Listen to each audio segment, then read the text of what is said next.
जय हिंद मेरे प्यार दोस्तों। आज मैं आपको कक्षा 10 प्रश्नावली 13.1 का प्रश्न संख्या 9 का हल कराऊंगा। कर निम्नलिखित सारणी में 35 नगरों की साक्षरता दर प्रतिशत में दर्शाती है। माध्य साक्षरता दर ज्ञात कीजिए, यानी कि सभी का माध्य हमें ज्ञात करना है।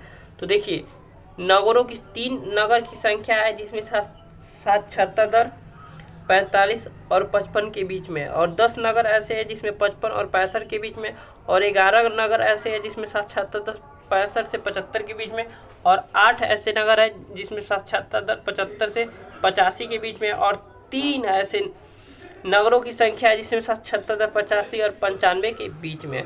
तो चलिए हम इसे बहुत आसानी से मजे से झक्कास बिंदास तरीके से हल करते हैं, क्योंकि यह प्रश्नावली 13.1 का अंतिम क्वेश्चन है। तो देखिए, एक्साई क्या होता है, 55 45 100 भाग दे देंगे 2 से तो क्या आ जाएगा, हमारे पास आ जाएगा 50। इसी प्रकार 65 और 55 को जोड़ेंगे तो हमारे पास 70 और 120 आ जाएगा। 120 का 2 से भाग देंगे तो 60, 10 का अंतर है तो बढ़ाते जाते हैं, 70 80 90। देखिए, इस सब में नहीं होता है, यहाँ पर चेक भी कर सकते हैं आप। देखिए 100 और 80, 180 तो भाग देंगे 2 से तो 90 आएगा। ऐसे चेक कर सकते हैं, क्योंकि 8वां क्वेश्चन कराए थे तो ऐसे नहीं था, उसका क्रम 10 नहीं था, कुछ कभी 2 बढ़ा रहा है तो कभी 4 बढ़ा रहा है, ऐसे था। ठीक है, इसीलिए देख लीजिएगा। DI जब क्वेश्चन में पेपर में क्वेश्चन आएगा तब। अब DI कैसे गया, XI माइनस ये हमारे पास क्या है 70, और 70 में से 50 जाएगा तो माइनस का 20, और माइनस का 10 60 जाएगा 70 में से। क्यों माइनस लाएगा, क्योंकि 70 माइनस ए है और 50 घटाना, चिन्ह हमेशा बड़े वाला का लगता है, तो 0 हो जाएगा। यहाँ पर आ जाएगा 10 और यहाँ पर आ जाएगा 20।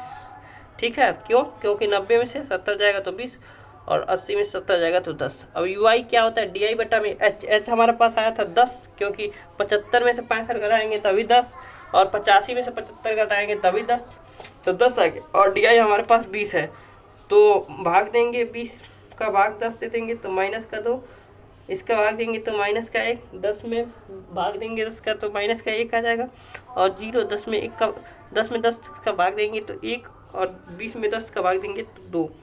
अब देखिए FI इंटू UI करना है ना, UI। ठीक है, UI कर लीजिएगा।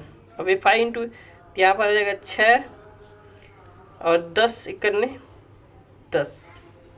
ठीक है, ये तो 0 हो जाएगा। 11 में 0 का गुणा करेंगे तो 0, 8 में 1 का गुणा करेंगे तो 8, और 3 में 2 का गुणा करेंगे 14, तो 8 3 दूना के 6, तो 8 6 14 और 10 16, तो आ जाएगा हमारे पास FI इंटू UI का वैल्यू क्या आ जाएगा, माइनस का 2। 8 6 16, 10 और 6 16, 8 6 14, तो 16 में से 14 जाएगा तो माइनस का 2, क्योंकि 16 माइनस में। ठीक है, अब देखिए हम x बार ज्ञात कर लेते हैं बहुत आसानी से। क्या होता है, a प्लस ब्रैकेट में FI इंटू UI बटा में कुल FI इंटू H। हमारे पास कुल FI कितना था, 35 था, क्योंकि कहा था 35 नगरों की संख्या, जोड़ भी सकते हैं, 8 3 11 3 14, और 14 11 25 10 35। ठीक है, अब देखिए a की वैल्यू हमारे पास आया है, a की वैल्यू क्या है 70 प्लस और माइनस का 2 है FI इंटू, और इसका मान है 35 इंटू 10 10 है ना, हाँ 10 ही है।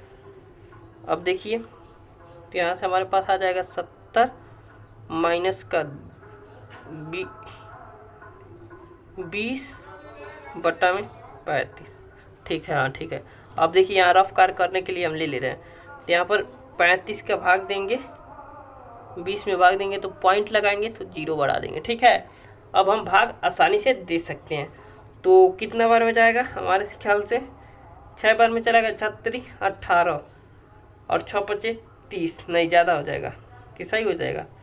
6 बार लेंगे तो 36 18, यानी कि 180 और 30 210 हो जाएगा।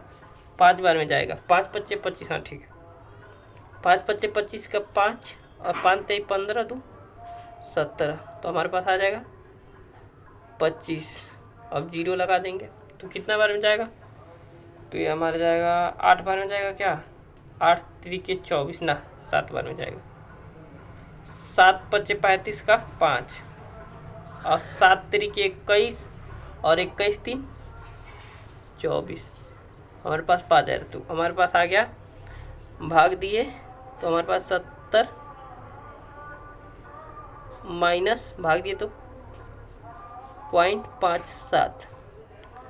तो 70 में से 0.7 दशमलव के बाद जीरो कितना भी लगा सकते, तो दशमलव लगाकर घटाना है हमें 70 में से इतना। तो 10 में से 7 जा 3 और 9 में से 5 जा 4 दशमलव, और यहाँ पर 9 आएगा हमारे पास और ये आ जाएगा 6। ठीक है, ठीक है ना। देखिए 10 में से 7 जा 3 और यहाँ पर 9 है, 9 में से 5 जा 4 और यहाँ पर भी 9 है, तो 9 ऐसे ही आ गया और यहाँ 7 एक दिया था तो 6। ठीक है, तो हमारे पास 112 आ गया हमारे पास 69.4%। तो लिख देंगे अतः माध्य इज इक्वल टू 69.43 साक्षरता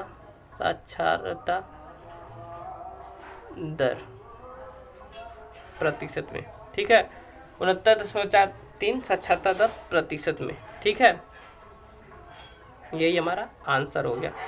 तो कितने आसानी से कितने मज़े से हमने हल कर दिया, बहुत ही आसान क्वेश्चन था, बहुत आसानी से हमने हल कर दिया।